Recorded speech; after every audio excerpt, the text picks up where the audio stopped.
With a budget of $125 million and having 40 years in the making, Francis Ford Coppola's self-proclaimed magnum opus, Megalopolis, kind of stinks. The film hinges around Adam Driver's Caesar having this ability to stop time, essentially, and you never really know how Caesar got it or for how long. Like, he's had this ability to just stop time, and then somehow Nathalie Emmanuel's Julia can, like, exist in the stopped time with Caesar because I guess, true love, Romeo and Juliet, however you want to excuse that.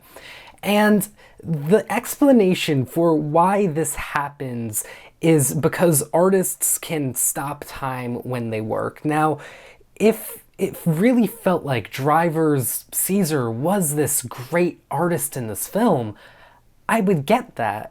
But all you ever see Driver do, who is seen to be like this incredible architect, is tinker with tools at his desk and then demolish buildings. You don't actually see him being there on the front lines of constructing this utopia that he's trying to build. The dialogue here is just awkward and obvious. It lacks any subtext or subtlety. Towards the start of the film, you see Aubrey Plaza's Wow Platinum, yes, that is her name in this film, having an affair with the driver Caesar. And there's just a line here that is just so memorable for just how bizarre it is. Plaza is about to get on her knees in front of Caesar and is saying, "You're anal as hell, Caesar.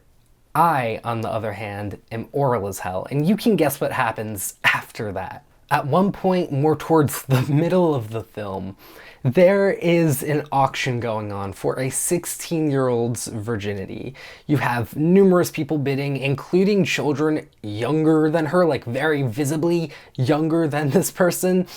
And by the end of it, it leads to a full-scale riot. And I understand that moments like these are trying to replicate some ancient Roman culture, but in my opinion, it just felt really uncomfortable and didn't really feel all that warranted. Moments like these took away from fleshing out people like Caesar being more of an artist than you actually see them being. Megalopolis is also evidently trying to be this scandalously sexy movie, kind of like an Eyes Wide Shut type of deal. But it lacks any genuine romantic flair, because usually in those movies you do see some sort of just really well put together romantic flirtatious energy going on. This film completely lacks that. The closest you get to that is with Caesar and Julia, who, yeah, you see them physically intimate and physically close together, but when they're actually talking, they have the dialogue chemistry of a middle school theater show. It doesn't land. With that being said, this movie is not just a half-star movie in my opinion, because some of the technical elements of this film are genuinely really impressive in my opinion, and maybe even on par with some of Coppola's earlier works.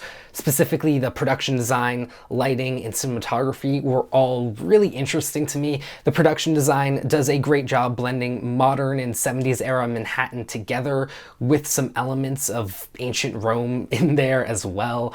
I think it's just really interesting. The lighting, it takes all these really strong reds, blues, greens, and golds to just enhance the cinematography and the look of this film, to create something that is genuinely unique. It doesn't look like the majority of movies that you see being made today, let alone the majority of $100 million movies being made today. You will never see a movie with this big of a budget look and feel the way that Megalopolis does. And in some ways, that's not a great thing, because the visual effects are sometimes on par with a video game on the PlayStation 3. But in other times, it's because it's genuinely just so well thought out and so well cared for. And there's a lot of just time and effort and art put into this film. This film is art, I have to say that. It's just unfortunately art that I did not like on my first viewing experience. But with that being said, I do want to watch this movie again. Because I feel like on a second watch, I would interpret this movie very differently and maybe I would actually like it. For now, though, I'm going to give it 2 stars. What about all of you, though? What did you think of Megalopolis? Please let me know in the comments down below. I would love to just hear your thoughts and start a discussion on this because I know how just controversial this film is and how divisive it is. You have the people who love it and then people who just really hate it, and I feel like I'm landing a little bit in the middle, but maybe slightly closer to hating it than loving it. Yeah, thank you all for tuning into this review, and I'll see you in the next one. Take care.